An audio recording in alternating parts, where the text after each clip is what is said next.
Усім прывітанне, з вами Зміцер Лукашук, як звычайна мы абмяркоўваем падзею Беларусі і за яе межамі са студыі Еўрарадыё ў Варшаве. Як звычайна з намі ў гэты дзень і ў гэты час нас з гэтым разам на сувязі, але не хоць і не ў студыі, але тым не менш кіраўнік Варшаўскага цэнтра палітычнага аналізу і прагнозу, доктар палітычных навук, сябра Вольнай Беларусі Павел Усаў. Добрый дзень, спадар Павел. Вітаю, шановне спадарства. Дзякуй, што далучыліся, нягледзячы на тое, што зараз знаходзіцца далёка ад Варшавы, но але эфіры на Еўрарадыё гэта святое. Гэта правільны падыход. Дзякуй, Павел. Павел, я б хацеў з вами, ведаеце, закрануць перш за ўсё сітуацыю, якая здарылася днямі ў Брэсце.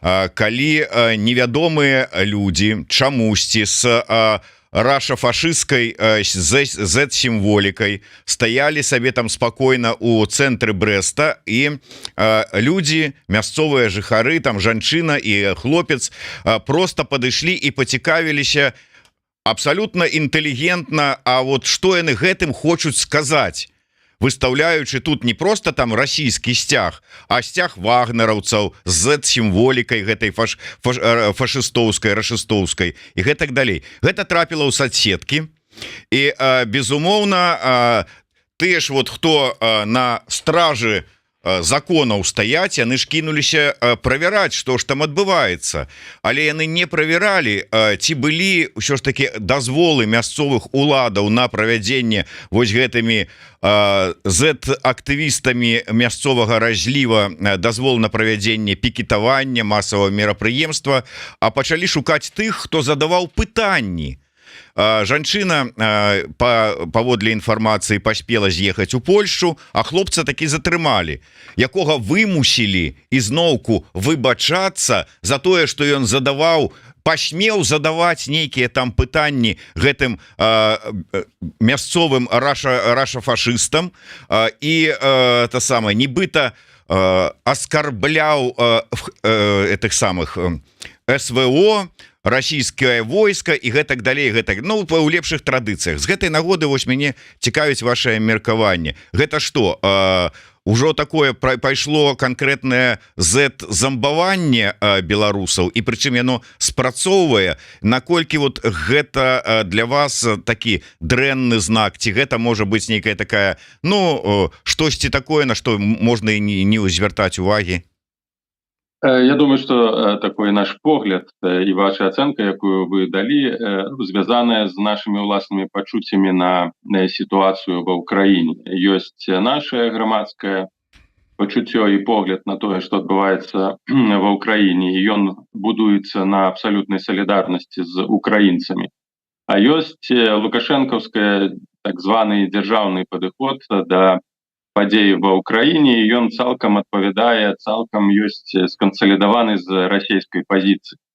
І мы павінны разумець, што лукашэнкаўская дзяржава абсалютна і ва ўсіх накірунках у прапагандысцкіх інфармацыйных аспектах падтрымлівае, распаўсюджвае тую стратэгію інфармацыйную і той падыход, які пануе ў Расіі, дзе Z-сімволіка з'яўляецца фактычна святой, дзе гэтыя стужкі каларадскія, якіх называюць, таксама з'яўляюцца ледзь не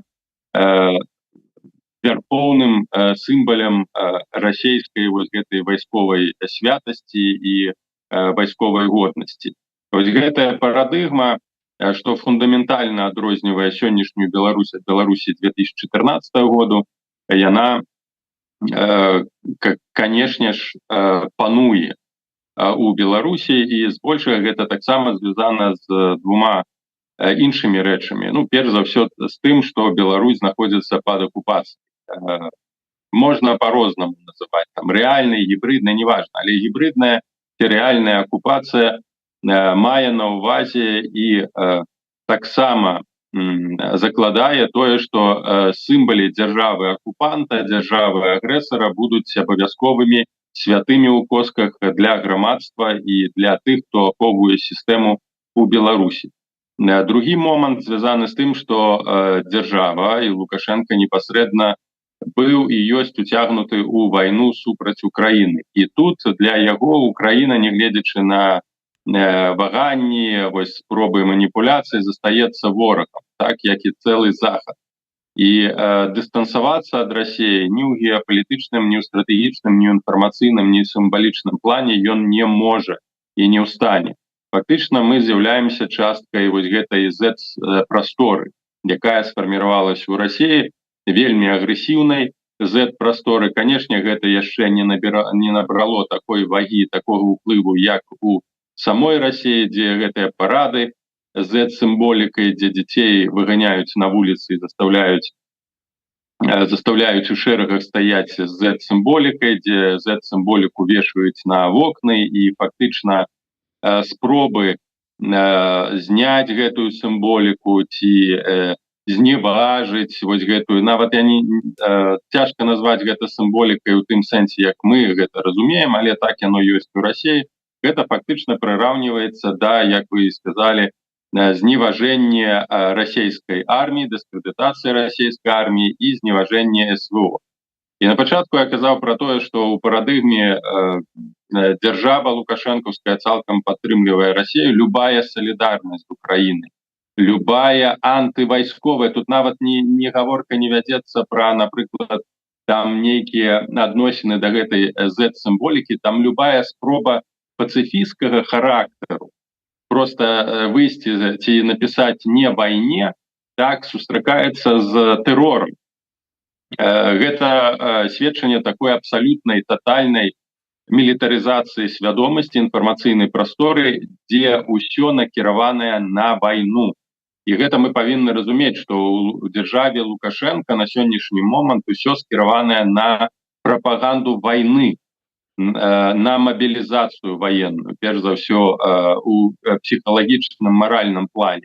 А гэтая мобілізацыя военная, яна непасрэдна звязаная з расійскай парадыгмай вайны, расійскай прапаганды вайны, то бок тое, што вось Расія гэта ёсць светач, так, і наш ратаўнік, і ўсё, што звязанае з Расіяй, аўтаматычна падлягае падпарадкаванню і ў Беларусі. І, канешне, здзіўляцца гэтаму, мы ўжо пабачылі розныя там рэчы. Канешне, нас гэта ўсцяж бянтэжыць і хвалюе, але Беларусь пагружана зараз цалкам у псіхалогію вайны. І любыя спробы неяк супярэчыць гэтай парадыгме, неяк адстойваць нават проста пацыфісцкія маральныя чалавечыя вартасці у Беларусі сёння. Гэта фактычна супрацьстаянне сістэме. Таму рэпрэсіі адбываюцца не з прычыны таго, што людзі выказаліся неяк так крытычна, задалі пытанне адносна Z-сімволікі, а рэпрэсіі адбываюцца таму, што людзі намагаюцца думаць незгодна і дзейнічаць незгодна з афіцыйнай парадыгмай вайны, афіцыйнай прапаганды і інфармацыйнага ўздзеяння, накіраванае на вайну. І вось гэтае супрацьстаянне ідэйнае, сімвалічнае, проста чалавечае вось гэтым вайсковым дзеяннем і вайсковай агрэсіі, вайсковай свядомасці, яна напатыкае вось гэтыя рэпрэсіі. Гэта ўжо проста змена мыслення у дзяржаве Лукашенка, яно цалкам мілітарызаванае, і любое альтэрнатыўнае мысленне, любое, яно недапушчальна. І гэта звязанае таксама з тым, што Беларусь, як і Расія, сталі неотаталітарнымі дзяржавамі. І гэта будзе працягвацца. То бок слава вайне і пазор і ганьба для тых, хто выступае за мір. Бо мір у кантэксце не пуцінаўскім, бо тут таксама вельмі важна зразумець адну рэч. Бо ёсць мір, разуменне вось гэтага ўсё ж такі спакою, нармальна, гуманітарна цывілізаванае, і ёсць пуцінаўскае разуменне.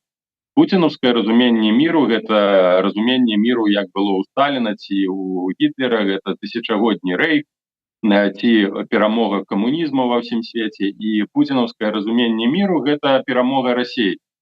І таму тое, што не адпавядае вось гэтай канцэпцыі міру, напрыклад, мір паводле Украіны ці мір паводле там заходніх палітыкаў, гэта таксама супярэчыць у гэтай парадыгме вайны, якую усталёўвае Пуцін і Лукашенко на прасторы расійскай і беларускай. Але мы ж привыкли казаць про тое, что мы беларусы мирные люди, абы не было войны, а Лукашеначка ж вось робіць все, каб мирное небо было над головой. То есть зараз мы как бы за мир, ну яны как бы за мир, але такі мы за мир і ўсіх дзеля гэтага заб'ём. Менавіта так. Вось гэта і ёсць эта парадыгма, так, якая калісьці была агучана Пуціну.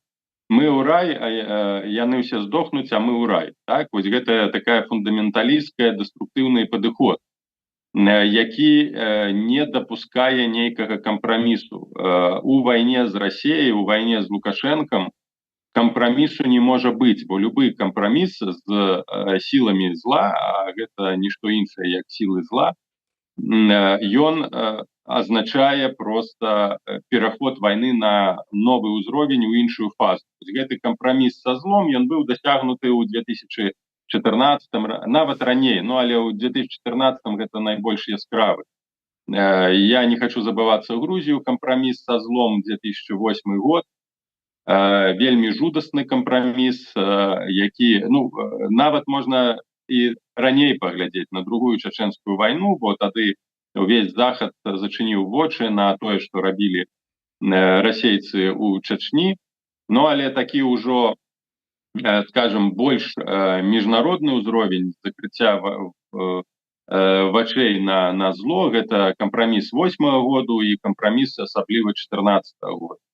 І вось гэтыя кампрамісы два, на якія Захад бег, там папросту ў чарзе стаялі, ад Сарказі да іншых палітыкаў, таго ж Шрёдера, ён прывёў якраз да таго, што зло набрало вагі, зло набрало моцы і здарылася другая вайсковая агрэсія Расіі супраць Украіны.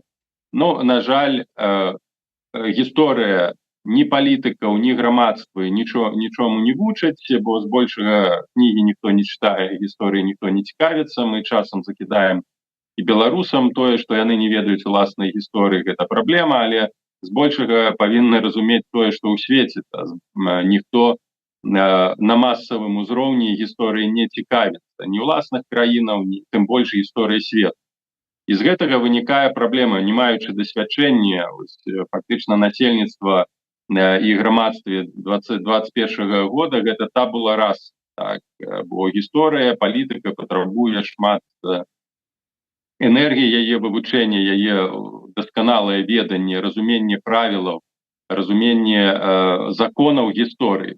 Адзін з галоўных ключавых законаў гісторыі, што любы кампраміс са злом скуткуе, прыводзіць да катастрофы, да жудасных катастроф. І 20-е стагоддзе гэта паказала, і 21-е стагоддзе гэта паказвае. І вось неведанне законаў гісторыі, перш за ўсё, з боку палітыкаў, просто такіх базавых законаў гісторыі, ну, прыводзіць да таго, з чым мы сёння маем дачыненне. Таму я думаю, што гэта глобальная праблема, праблема дэфіцыта ведаў, ведаў гістарычных, ведаў паліталагічных, з чым сутыкнулася і беларускае грамадства, такого самазабыцця, нежаданне ведаць не тое, што там старажытнай гісторыі сваёй, старадаўняй сярэднявечча, там гісторыі 19-го стагоддзя, тых рэпрэсій 20-го стагоддзя, якія зладзілі маскоўцы ў Беларусі, але нават гісторыі 30-гадовай даўніны на працягу 30 год. Гэта тое, што мы назіраем сёння, вось гэты крызіс вайсковы ў рэгіёне, крызіс па-за рэгіёнам, там, на Блізкім Усходзе, у іншых, гэта проста дэфіцыт ведаў гістарычных. Ну, можна сабе ўявіць, наколькі патрэбна часу, каб ведаць нейкія аспекты, звязаныя з святовай гісторыі. Гэта трэба не адну кніжку прачытаць. Ну, а хто зараз будзе гэтым займацца? Але мне все ж таки, я разумею, что иногда не до законов расцягнулася ўжо на 4 гады і будзе працягвацца і надалей. Ну, ці, в принципе...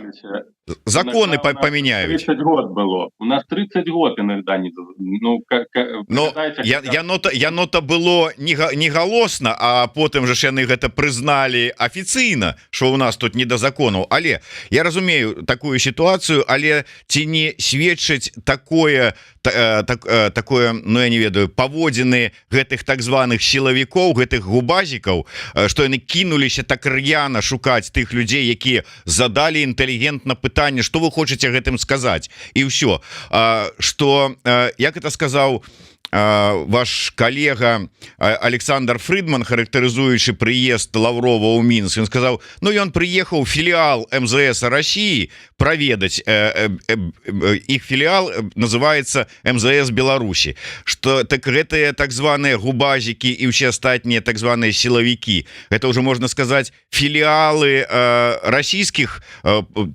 этих праваахоўных сістэм. Гэта звязана непасрэдна з тым, што я сказаў, адзіная прастора мілітарыская, адзіная ідэалогія мілітарыская. У галавах гэтых людзей, ну, возьмем частку грамадства, якое альбо пасіўна глядзіць на тое, што адбываецца ва ўкраіне, альбо па розных там ацэнках там да 40% падтрымлівае нават Пуцін.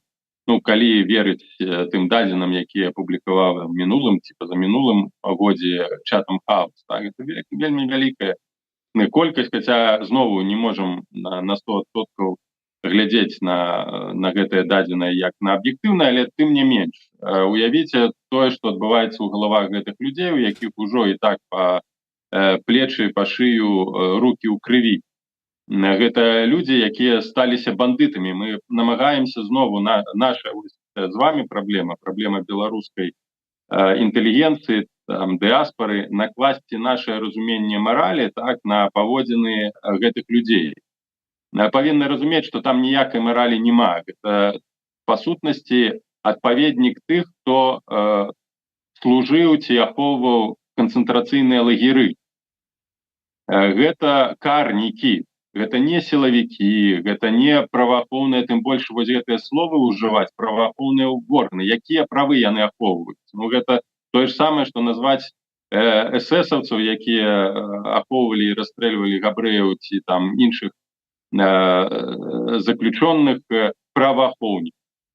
Гэта небяспечнае словаўжыванне, бо яны нас скіроўваюць у іншую ментальную прастору. Калі мы кажам праваахоўнік, мы закладаем, што ў гэтых людзей павінны быць нейкія там каштоўнасці, звязаныя з разуменнем права, з разуменнем там маральных якасцяў. Гэта ніякія не праваахоўнікі, гэта ніякія не сілавікі. Вось больш, што мяне раздражняе, гэта некаторыя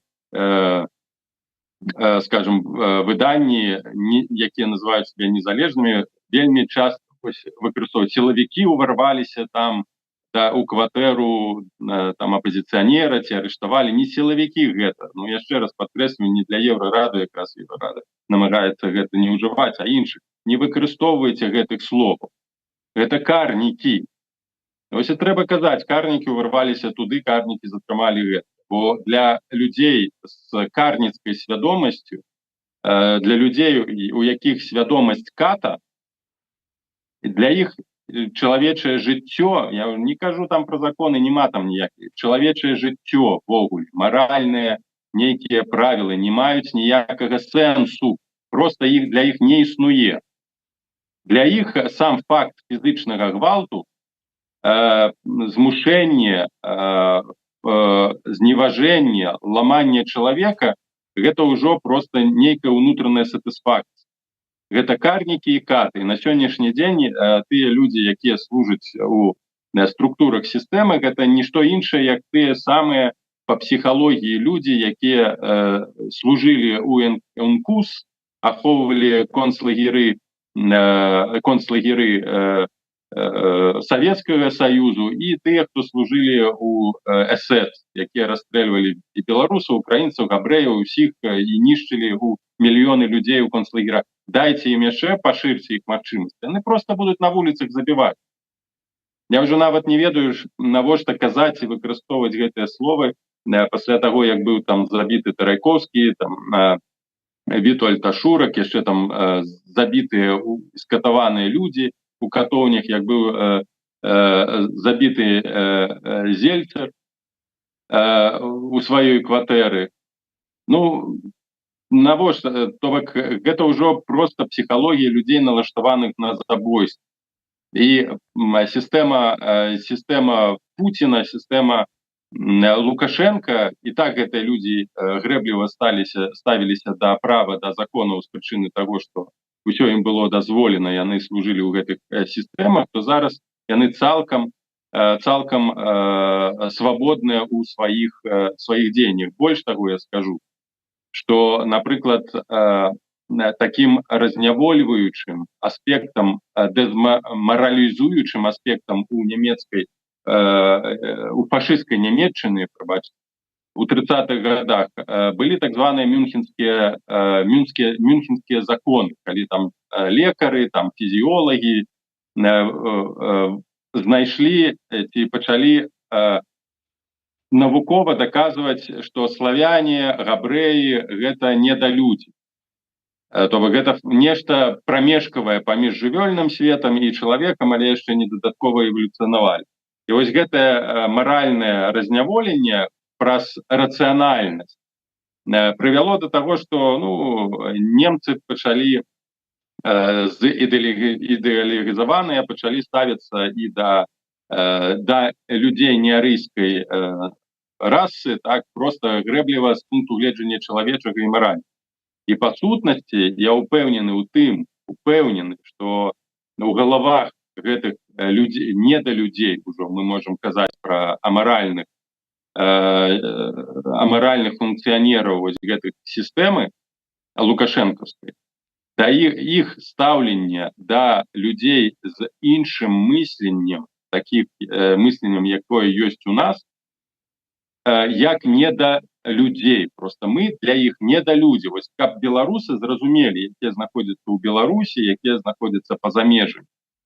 Мы, як дэмакратычная супольнасць, як супольнасць антылукашэнкаўская, для гэтых людзей, якія знаходзяцца і працуюць у сістэме, не да людзі.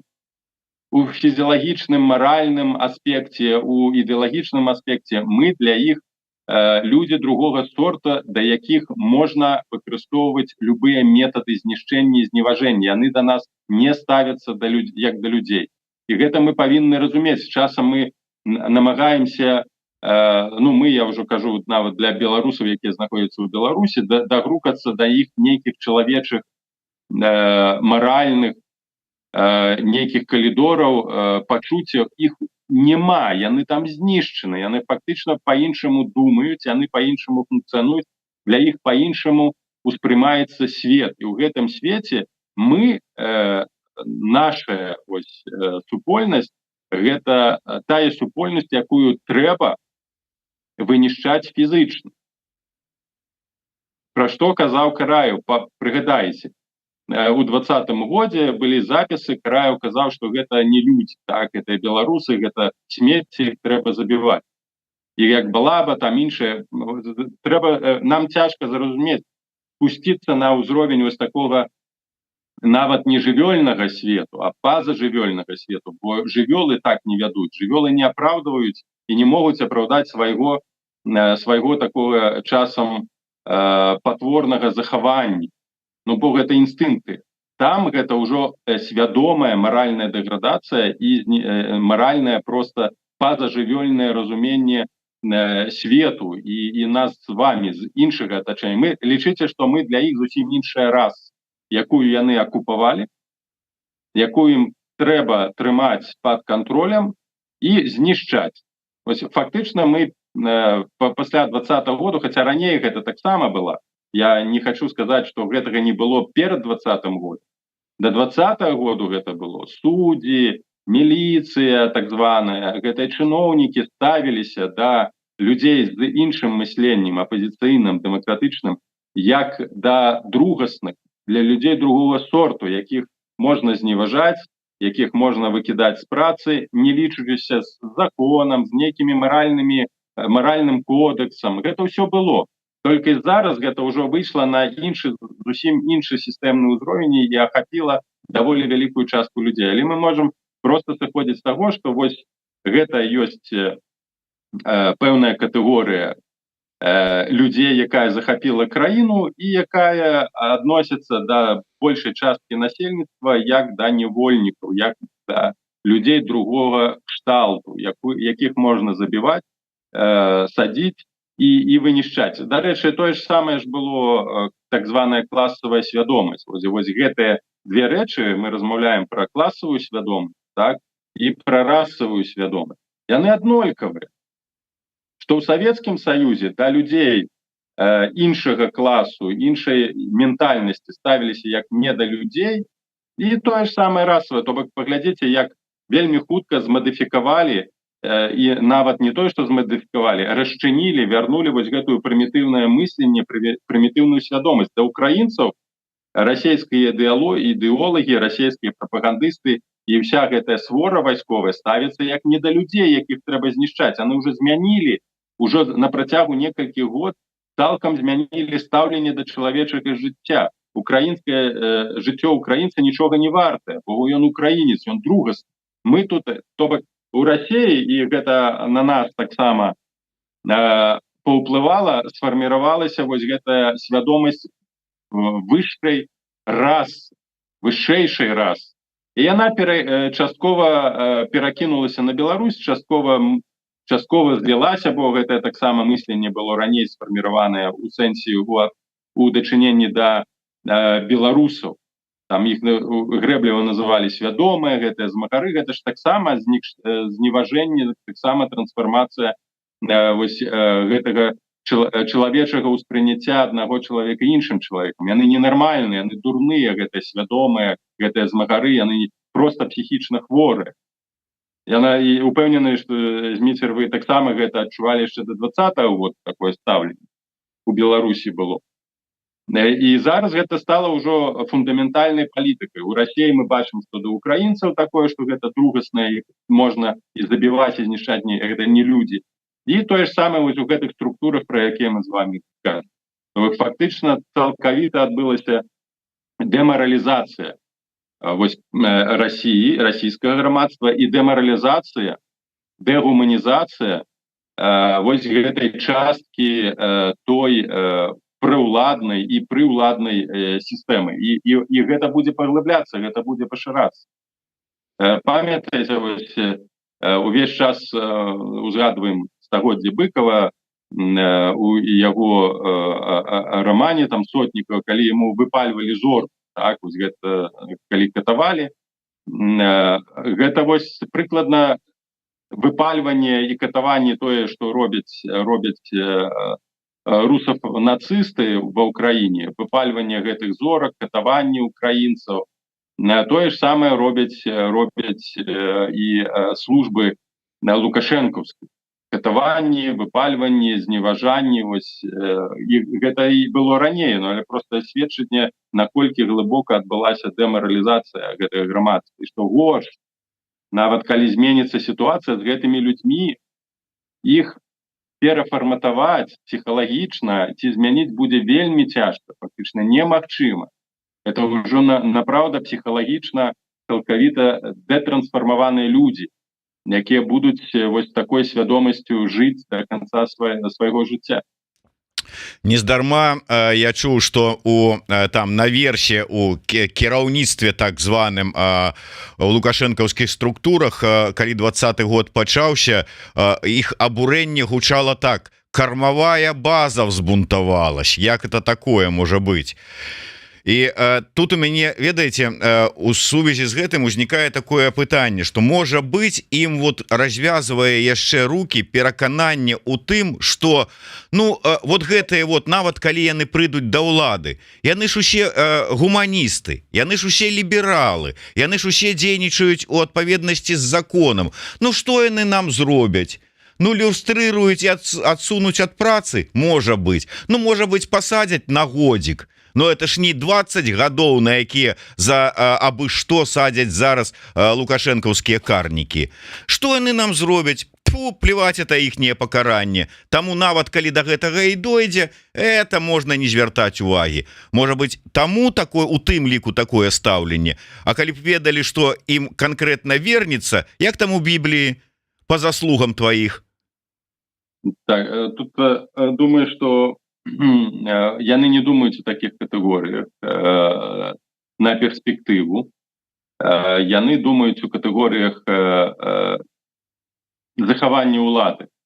Яны упэўнены ў тым, што апазіцыя не прыйдзе да ўлады ў бліжэйшыя 5 год. І ўсё робяць для таго, каб гэтага не адбылося. Яны кормяцца якраз той же самай расійскай прапагандай, якая ўвесь час паказвае, што Расія магутная і Захад яе баіцца.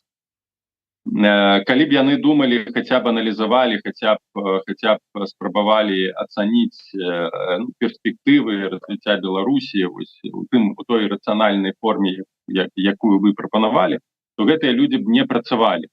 У іх няма здольнасці аналізу на перспектыву. У тых людзей, якая была хаця б там кропля нармальнасці, так, гуманізму, чалавечасці, яны сышлі ў 20-21 годзе.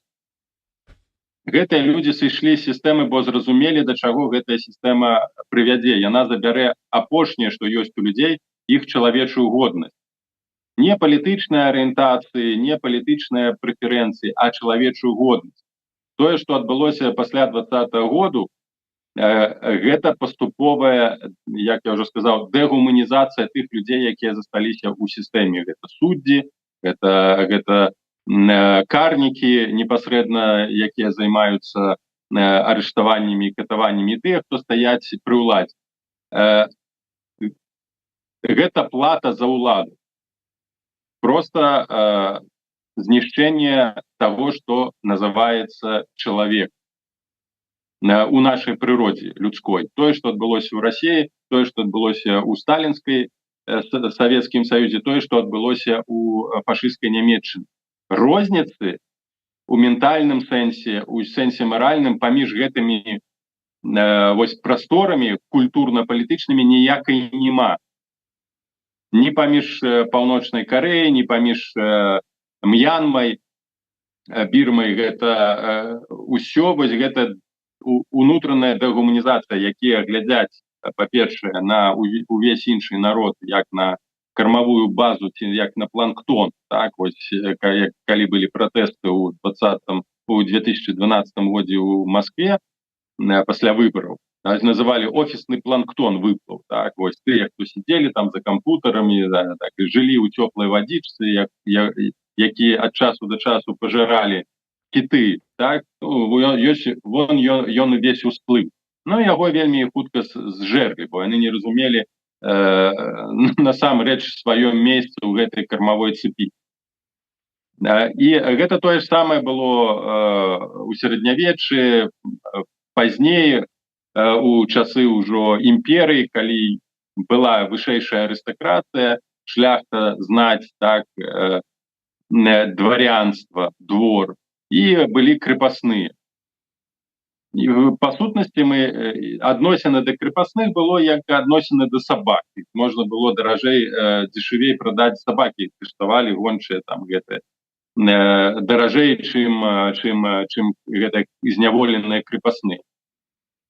І фактычна тое ж самае гэта адбывалася не пасля 20-го году, это значна раней адбылося. Гэта адбылося ўжо з 90-х, з канца 90-х гадоў, калі ўжо сталася, калі няма закона, то закон просто ёсць закон сілы і закон улады. Улада дамінуе, тыя людзі, якія пры ўладзе дамінуюць, яны нічога не баяцца, а людзі проста, якога можна там на пешым пераходзе збіць, нейкі чыноўнік ці сваяк чыноўніка саб'е і спакойна пойдзе далей жыць і гуляць, бо яго адмажуць. Гэта было і раней. І на гэта просто грамадства не звяртала ўвагу, бо гэта не датычыла большасць. А зараз тая сістэма, якая стварылася ў Расіі, якая стварылася ў Беларусі, яна датычыць большасць. Але тут яшчэ адзін аспект вельмі важны. бо ёсць крепостная свядомасць. А можа так і трэба.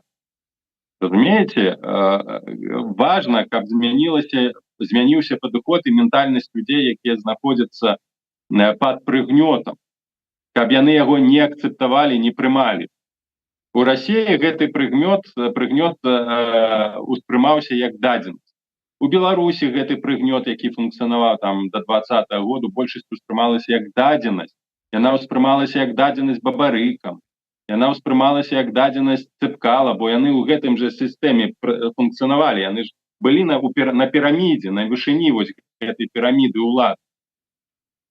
Там я ўжо не кажу пра трансфармацыю, якая там магла здарыцца, магла не здарыцца, але гэтыя ўзаемаадносіны і ўспрыняццё большасці насельніцтва тымі, хто стаяў на пірамідзе, як крепасных, яно было, яно функцыянавала.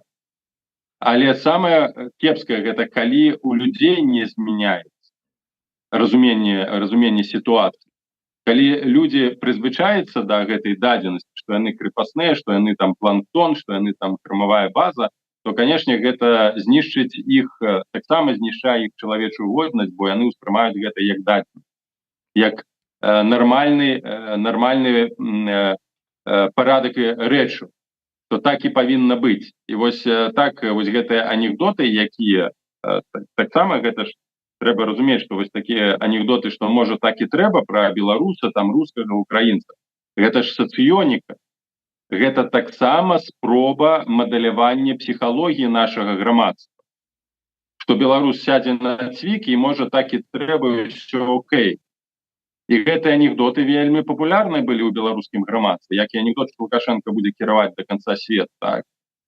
Гэта адмысловая сацыёніка, гэта адмысловыя метады мадэлявання, стварэння ментальнасці прызвычаення, ментальнасці акцэптацыі рэчаіснасці як нечага незменнага. І мы павінны вось таксама нашымі размовамі, вашымі размовамі змяняць гэтую ментальнасць, змяняць гэтую сістэму, змяняць гэтую псіхалогію. Каб людзі не глядзелі на лідара, на кіраўніка, неважна, якога ён там аспекту апазіцыйнага ці не апазіцыйнага, глядзелі крытычна на любыя дзеянні. І я думаю, што паволі гэтая сітуацыя змяняецца, паволі. Бо, канешне, рэсурсы, пры дапамозе якіх мадэлюе свядомасць Расія свайго грамадства,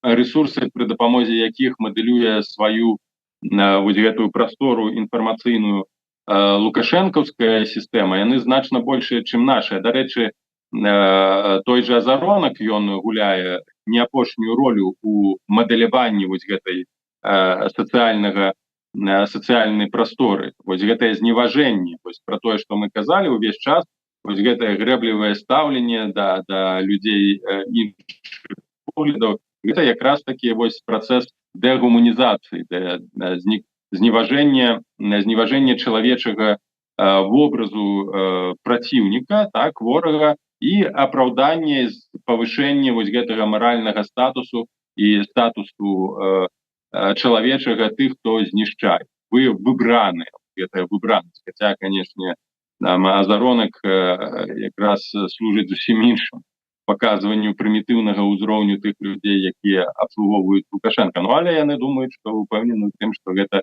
вышэйшы ўзровень культуры. Ну да, тут нават не будем колупаться в этом, выбачайте, фекалиях под назвай Азаронак. Давайте лепей завершым гэтую тэму, вярнуўшыся да пачатку нашай размовы, але можа быть, я троху з іншага боку зайду. Вось учора, здаецца, з'явілася відэо, дзе два расійскіх Z-блогера, якія прыехалі там на акупаваныя тэрыторыі, дзе-то там у Бердзянску, здаецца, ці дзе, хваліліся, расказвалі гісторыю пра тое, як яны запраўлялі машыну на запраўцы. Дзяўчына, якая працуе на запраўцы, штосьці ім прамовіла па-украінску: прыкладзіце картку там ці штосьці такое. І яны зараз хваляцца, як яны за тое, што да іх звярнуліся па-украінску, гэтую дзяўчыну здалі на падвал. гэта сведчанне фактычна таго, што ідзе, вот і пра што вы і казалі, ідзе геноцид украінскай нацыі, знішчэнне па менавіта пры прыкладзе этноса. Вот украінец, значыцца, ты чалавек другой годнасці, другога гатунку, цябе трэба знішчаць. Гэтыя вось зэтаўцы, якія па Брэсце і ў іншых рэгіёнах Беларусі з гэтымі каларадскімі стужкамі бегаюць, хваляць Расію, падтрымліваюць СВО і чакай, глядзі, калі што-то будуць крычаць: Пуцін, увядзі вайска. Яны не разумеюць, што такое ж стаўленне будзе да іх, што яны таксама будуць патэнцыйныя кліенты новых падвалаў вот гэтых зэт-фашыстаў расійскіх? Не разумеюць, і яны ўпэўнены ў тым, што яны будуць здаваць на падвал, і што яны ўжо сябе адчуваюць як прадстаўнікі вышэйшай рускай нацыі. Гэта ж не беларусы. А ўжо па ментальнасці, магчыма, па пашпарту яны там і беларусы, але па ментальнасці яны ўжо не беларусы. Па ментальнасці яны ўжо прадстаўнікі іншай вышэйшай расы рускай. А мы, беларусы, ўжо для беларусаў стаўленне ўжо як і да украінцаў, просто нават потому, что ты скажешь не на украінскай мове, а просто, что ты скажешь, что ты беларус, ўжо можаш пайсці на падвал. І гэта якраз тое, пра што я казаў, гэта ўжо знечалавечванне уласнай постаці. Гэта ўжо не людзі. Яны ўжо ставяцца да чалавечага жыцця як да смецця, асабліва калі гэта чалавечае жыццё не звязанае з прадстаўніцтвам іх вышэйшай расы. А у Беларусі ўжо з'яўляюцца, дзякуючы і ўнутранай палітыкі Лукашенка і той сістэме прапаганды, менавіта ўжо вось такі пласт дэгуманізаваных амаральных тыпаў, якія будуць проста знішчаць беларусаў фізычна, як беларусаў, пакуль не адбудзецца абсалютнае зліццё ці перафармацыя Беларусі на вобраз і падабенства Расіі. Так, давайте да іншых тэмаў звернемся, і мне цікава ваше бачанне ролі Китая, магчымай патэнцыйнай, у вырашэнні канфлікта ў нашым рэгіёне. Дуда, прэзідэнт Польшы, зараз быў у Китаі, размаўляў з Сі Цзіньпінем і на тэму вайны ва Ўкраіне, пра Расію, пра ролю Беларусі ва ўсёй гэтай сітуацыі. Ну і нібыта спадзевы на тое ёсць, што Пекін, карыстаючыся сваім аўтарытэтам, можа быць, скажа фу гэтым двум сваім, як некаторыя кажуць, васалам, найперш Крамлю, і той па патрабаванні Пекіна, калі вот ўсё ж таки яго перацягнуць на свой бок, пойдуць на нейкія замірэнні.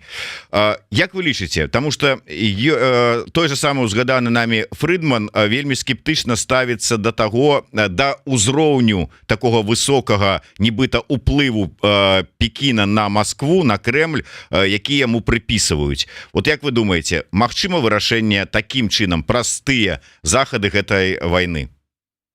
Я не ведаю, наколькі добра разумеюць у Польшчы ці на захадзе палітыку Пекіна. Пекін — гэта адна з тых краін, якая кроўна зацікаўлена ў гэтай вайне. Пекін, Кітай — гэта адна з тых краін, якая кроўна зацікаўлена ў тым, каб у гэтай вайне перамагла Расія. Пекін, Кітай — гэта адна з тых бакоў, які кроўна зацікаўлены ў тым, каб у гэтай вайне прайграў Захад. На сённяшні дзень, безумоўна, Кітай — гэта гегемон рэгіянальны ў эканамічным плане, у стратэгічным плане, і адзіная краіна ці комплекс краін, які стрымлівае пашырэнне ўплыву Кітая, з'яўляецца Злучаныя Штаты Амерыкі. Яшчэ новы там альянс США, Великобританія, Аўстралія, якія там сфарміравалі вайсковы саюз і спробай устрымлівання Китая.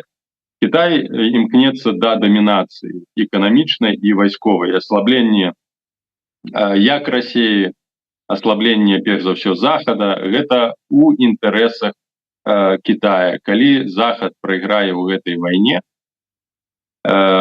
Китай можа пачаць экспансію. Ну, перш за все, Тайвань, гэта іншыя рэгіёны, таксама Расія, таму, скажем так, падыход Китая на сённяшні момант к вайне ва Ўкраіне такі, які быў у 30-х годах, в конце 30-х годов падыход Сталіна да пачатку Другой сусветнай вайны. Сталін быў кроўна зацікаўлены ў тым, каб і Нямецчына, і альянты, Францыя і Великабрытанія ў гэтай вайне сябе павыбівалі. Пасля чаго савецкая армія укрочыць у Еўропу як вызваліцель і фактычна пашырыць сваю экспансію. Гэта была мэта пакта Молатава-Ріббентропа, мэта таго, што Савецкі Саюз эканамічна, тэхналагічна падтрымліваў нацысцкую Нямецчыну, адукаваў Люфтханса, бо, прабачце, вайсковыя вермахт і вайсковыя Люфтваффе сілы нямецкія, яны школіліся ў Савецкім Саюзе, бо ў Нямецчыне было забаронена гэта рабіць. Яны ўсё гэта рабілі па дагаворы ў Рапалла, а потым па іншых дагаворах нават пастаўкі рэсурсу ў гітлераўскую Нямецчыну пасля 1933 года не зменшыліся. Ну і як сканчэнне гэта пакт Молатава-Ріббентропа. Спадзяванні Сталіна былі на тое, што Гітлер рушыць на захад, ён рушыў на захад у 1939 годзе, што гэта будзе крывавая вайна і гэта прывядзе да выбіцця двух армій. І тады пераможа Сталін. Такая ж самая схема, ментальнасць Китая на сённяшні дзень. Ён верыць у тое, што і Захад, хаця няма зараз непасрэднай вайны двух арміяў, але ёсць вайна рэсурсаў. Ёсць вайна Захада і Расіі ў маральным плане, у псіхалагічным плане. Уявіце, як зменіцца святовы парадак, калі ў гэтай вайне прайграе Захад, калі яны пойдуць на перамовы і заключыць мір з Расіяй. Не дойдзе да капітуляцыі Расіі, ці фактычна да заключэння формулы міра, якую прапануе Украіна, а нейкага такога палавінчатага міра, дзе Украіна будзе прайграе і дзе Захад маральна прайграе. Ніхто не будзе ў стане ўстрымліваць Кітай, бо такіх рэсурсаў на Захадзе ўжо не будзе. Ні маральных, ні псіхалагічных, пачнецца распад. Гэта павелічэнне зоны нестабільнасці, у тым ліку на Блізкім Усходзе. У Афрыцы яна пашыраецца, гэта зона нестабільнасці, дзе больш і больш прысутнасці Китая. У Паўднёвай Амерыцы прысутнасць Китаю расце. І для Китая чым долей гэтая вайна будзе ісці, тым лепей. І вось у гэтым кантэксце прыезд Дуды ў Кітай, мне падаецца, гэта не тое, што самападман, гэта прыняжэнне Польшчы, бо гэта сведчыць пра неразуменне мэтаў глобальных Китая.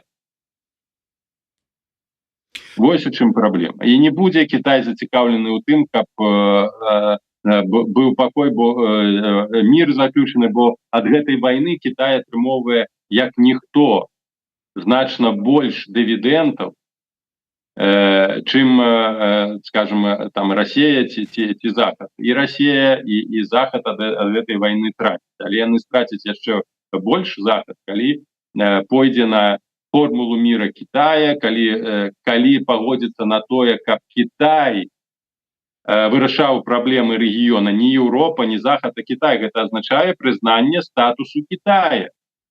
І гэта проста, на маю думку, базавае неразуменне мэтаў Китая. Добра, а можа быць, сапраўды гаварыў потым журналістам прэзідэнт Дуда такія вось словы высокія пра там спробу дасягнення міра, але мэты пераследавалі больш практычныя, бо паўстала ж пытанне з-за вось гэтых пастаянных міграцыйных атакаў на мяжы, пытанне поўнага закрыцця мяжы. Просто поставілі да ведама Кітай, які транзітам гоніць праз гэтую тэрыторыю чыгункай свае тавары ў Еўропу, што ну у нас няма іншага выйсця. Мы стаім перад выбарам, што альбо такім чынам перапыняем, спрабуем перапыніць гэты міграцыйны крызіс, ну альбо вот так вот і ўсё. Китай, для Китая гэта не адзіны транзітны шлях, і ён не з'яўляецца базавым. Китай вельмі актыўна выкарыстоўвае марскія шляхі і транзіты сухапутныя праз іншыя тэрыторыі, у тым ліку праз Каўказ, Чорнае море, Румынію, там Турцыю і так далей. Гэта так званы вялікі шоўк, адзін пояс, гэтая палітыка аднаго поясу, она сфарміравалася значна пазней, чым былі распрацаваныя там дадатковыя альтэрнатыўныя шляхі. Таму для Китая, калі ён будзе ў геапалітычным, геастратэгічным плане мець значна больш дывідэнтаў, закрыццё межаў з межаў беларускіх і Польшчы ад гэтага пацерпяць большага захад, якраз, а не Кітай.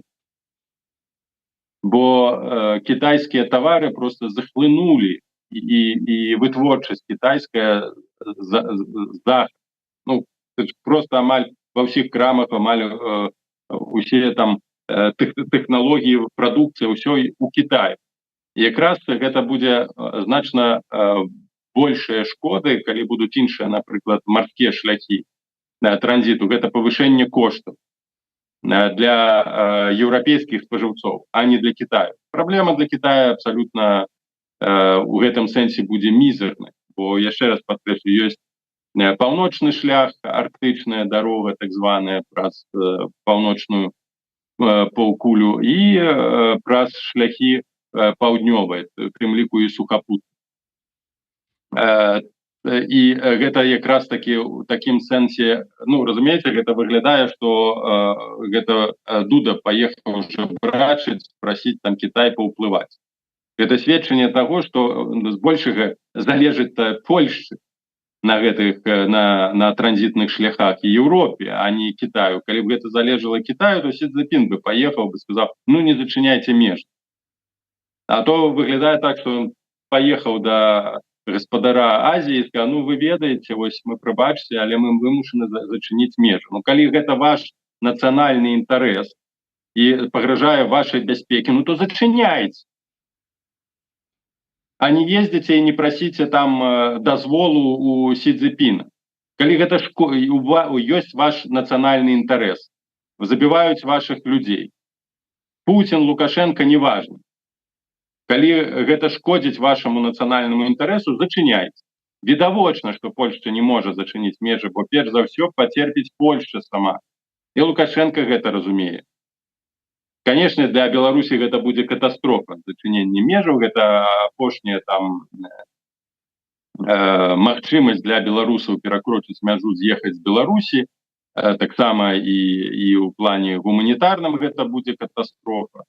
Ну, але калі мы ўжо кажам пра вагу нацыянальных інтарэсаў, то не глядзіце, што цікава Кітаю, глядзіце, што вам, для вас гэта значыць, а не для Кітая.